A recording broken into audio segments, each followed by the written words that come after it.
Good afternoon, everybody. Well, this is now the fifth week of our message series for Lent. Seriously, God? Making sense when life doesn't always make sense. We've been looking at various roadblocks, various hurdles that we can experience in our life, in our relationship with God. These issues or problems can have a negative effect on a relationship with God, where we may just give up on God or not take Him seriously. But instead, if we not avoid these issues, but instead delve into them, go deeper into them, they can actually be opportunities for us to grow in our relationship with God. And sometimes the gap in our understanding between where we're at and where God is an amazing opportunity for spiritual growth in our life. And so that's what we've been looking at in the course of the series. Well, 3 weeks ago, we looked, first of all, at when God says no to us and how to make sense of that. And then 2 weeks ago, we looked at the call of Abraham, and we spoke about times in our life where God seems to be absent, when God doesn't deliver on His promises. We said, like Abraham, God sometimes might delay in order to build a foundation of faith and trust in our life. And then last week we looked at the call of Moses. We looked at the issue of bad leadership in the world. Seriously, God, you put those people in charge? And we said last week, looking at the call of Moses, that, yeah, God does allow corrupt leadership in the world at all different levels. But He hears the cry of the oppressed. No matter who you are, He desires that we be led out of that bad leadership in order to lead us to freedom, to abundance. We also said that, like Moses, maybe some of you are called to be the change, to step up and be leaders.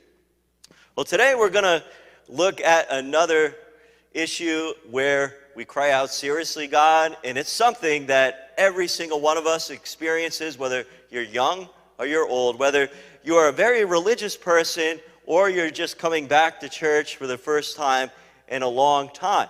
And it's those everyday irritations in our life, those everyday things that can just seem like roadblocks to us, where we might cry out, God, you're just in my way. You're just in my way. So this could be something that just ruins your day or ruins your week, comes out of nowhere, or it could be something that repeats itself because it's just part of your routine in life or your work schedule or something like that. Well, for myself, I've been pastor here at St. John's for 7 years, just about. This summit will be 7 years. And when I first came, the bishop asked me to be on call at the hospital 2 days a week at the Lehigh Valley Pocono. So since then, I've been on call at the hospital for 2 days a week. And I'll be completely honest with you. When I first arrived here for the first couple years, I would be settling down, say on a Friday night, and I was on call, and it would be about 9 o'clock at night, and I'd get all comfy in my chair. I'd have my pajamas on. I'd be like, okay, this was a nice day. I'm just going to relax. And then I get the call on the emergency line, and I would be like, seriously, God? I'm in my pajamas. Come on.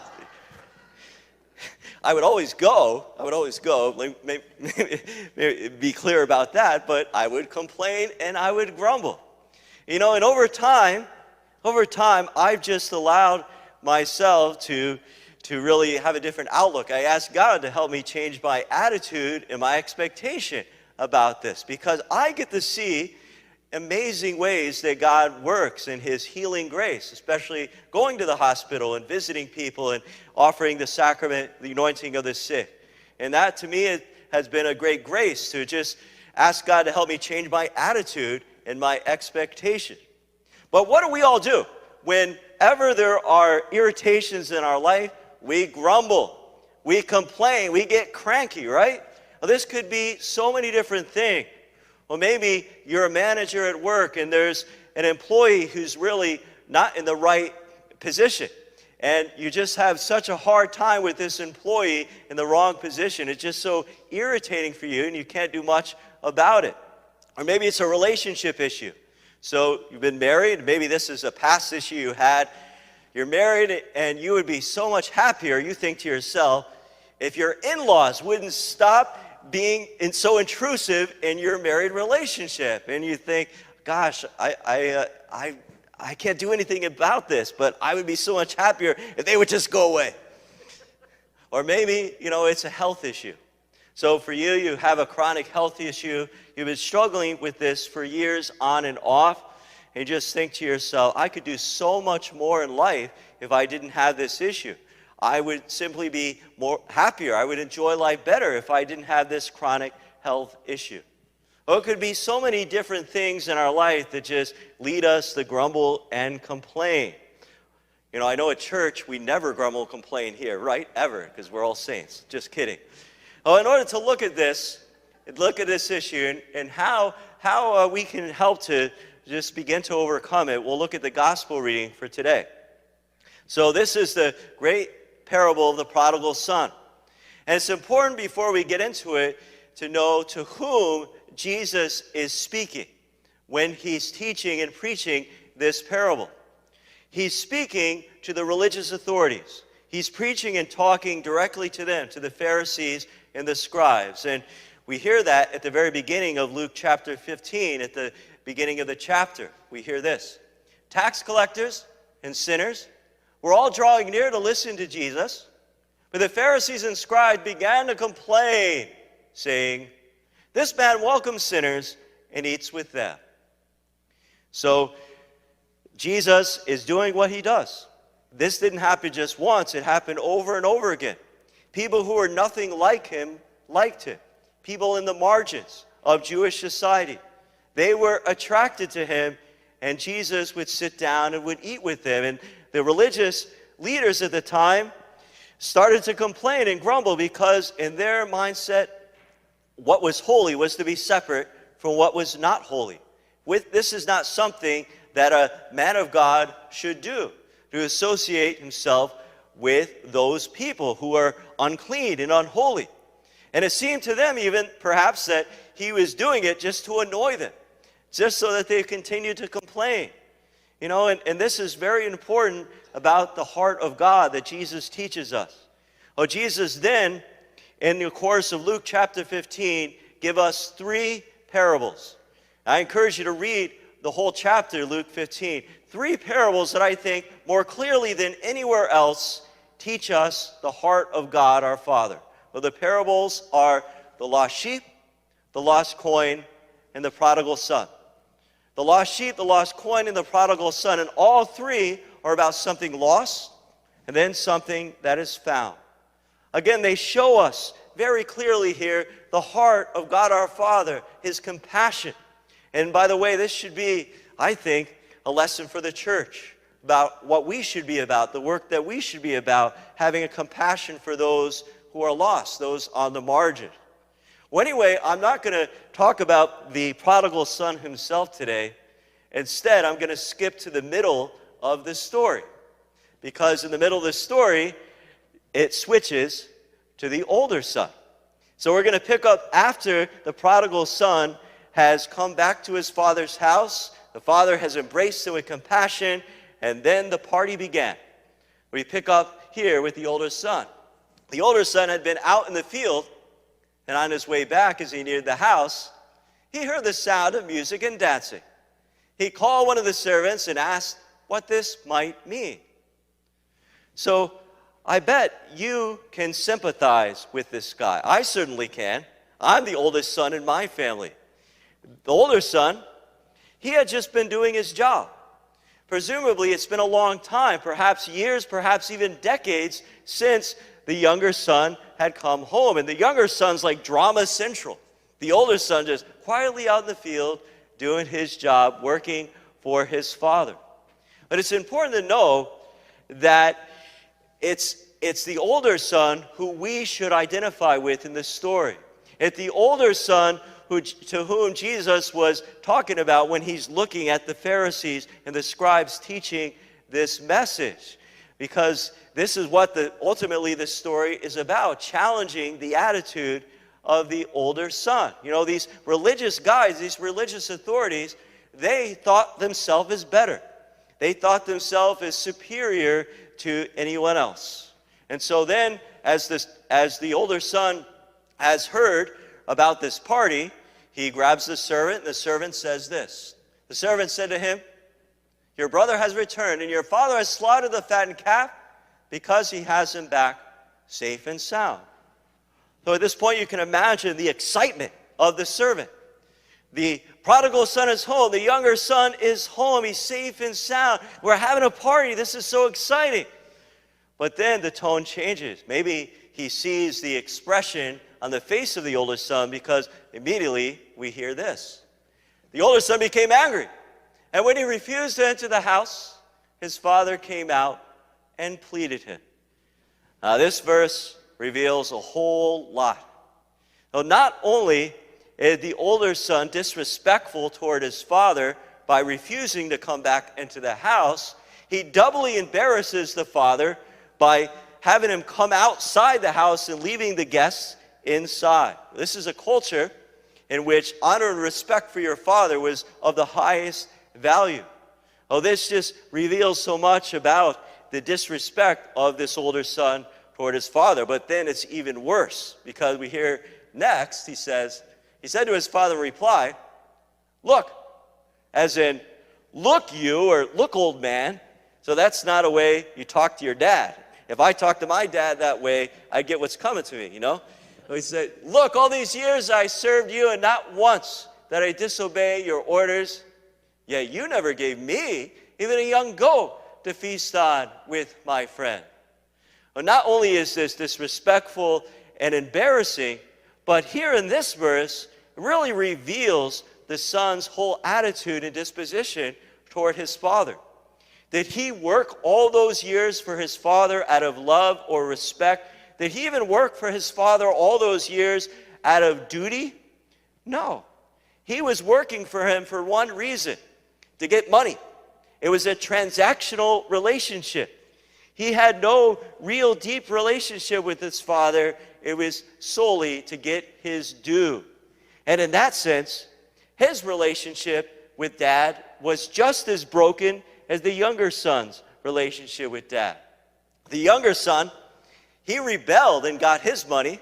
The older son obeyed, but he got his money too.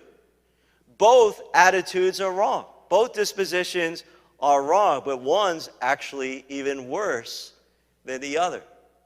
You see, the younger son you can sort of relate with as a clear break. So if you ever break from God and from church, and just maybe some of you have spent part of your life away from God and church, that's a kind of clear break. In other words, you've made bad decisions and choices that you regretted, but it's pretty clear. For the older son, it's not so clear, because presumably he's keeping a facade. He's following all the rules. He's doing everything as he's supposed to be, but the attitude is just as wrong. So that's the break here between the older son and the younger son. The older son's attitude for us is actually more dangerous. So we can just see this attitude of entitlement. It's an attitude that unfortunately many people I've seen in church have this attitude. I follow all the religious rules. I've taken care of my mother for years. Or I brought my kids to Catholic school for 12 years. I'm owed by God. I'm owed by God. I'm owed blessings. I'm owed health. I'm owed healing. I'm owed favor from the pastor. I'm owed heaven. And that's the same attitude the older son has. We see it's expressed here. All these years, I've served you. That's entitlement. That's entitlement. The older son's keeping a list. He's keeping accounts. He actually thinks the father has something more that's owed his due. Oh, the relationship is broken, but then he also then turns on his own brother. He says this. He says, "But when your son returns and swallowed up your property with prostitutes, for him you slaughter the fattened calf." So the father and the older son's relationship is broken, and then he just sort of narcissistically pushes himself away from his own brother. He says, "Your son," notice that. This is dysfunctional. And you can imagine here, this is a bit of an imagination, but imagine the crowds coming outside now, the guests, the invited guests at the party, to see this angry interchange between father and son. Because, hey, who doesn't like to see another family's dysfunction displayed in public? I mean, come on. But the relationship here is broken in multiple ways, between father and son, and between brother and brother. And now, you may say, at least a few of you might say, but he has a point. This is not fair. This is not fair on behalf of the oldest son.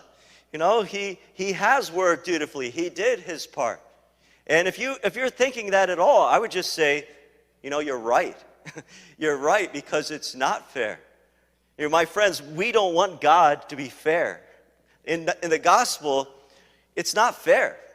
God is more than fair. God's mercy is more than fair. He loves us much more than we'll ever know.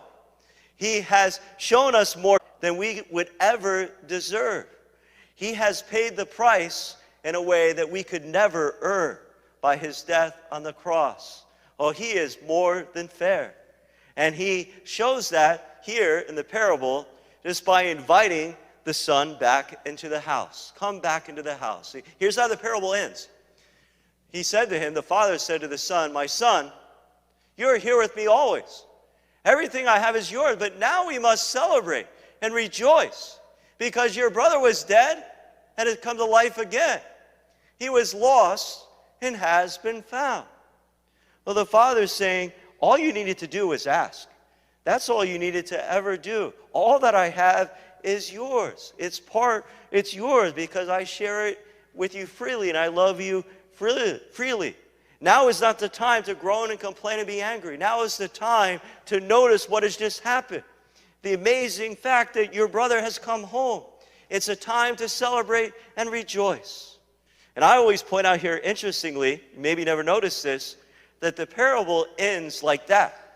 We don't know if the older son actually went into the house. We don't know if he actually entered into the party. So that invitation is for you and for me. Are we going to enter into the house? Are we going to enter into the party to share in the joy and compassion of our God? Well, my friends, there are many lessons we can take from this parable. As I said, Jesus is speaking to those religious leaders, the scribes and the Pharisees, who in their religious rule-keeping and their way of looking at what was holy and not holy, they were missing out on what God was doing. They were missing out on what God is doing in his son Jesus Christ and bringing compassion and love to the world and bringing love toward those on the margins, inviting them to reconciliation. They were stuck, and for them, Jesus was in their way. God was in their way, and it was an irritation for them. So he was challenging them to change their attitude. And for you and I suspect many of us, this is a challenge as well to bring to prayer. Whether it's just a run-of-the-mill thing. We get lost in the weeds every day. Things just bother us, and ultimately that does affect our faith. All those things we grumble and complain about every day because they just build up and build up and build up. Or whether it's maybe something bigger in our life that we see God and religion in this kind of rule-keeping way. God invites all of us to the feast. He invites all of us to see the bigger picture, to see what he's doing in your life and mine. So if you struggle at all with this older brother mentality, I just invite you to bring it to prayer this week. Bring it to prayer and perhaps just ask God, help me to perhaps change my perspective. Help me to change my heart, my attitude about these irritations and these things that I tend to complain about. Just help me to see a little more clearly what you might be doing in my life. And if you're part of one of our amazing small groups that are meeting during Lent, we're going to read chapter 4 this week of the book. But all of us just think about and pray about that and how God can help us to overcome that irritation, whatever that we hold on to that leads us to that older son mentality. Well, bottom line in this whole series is that there are many, many things in life that don't make sense. Those things in life are opportunities for us to lean into God. Our faith can be a faith that seeks understanding. A faith that seeks understanding. And if we keep on seeking God, eventually we're going to find Him. Amen.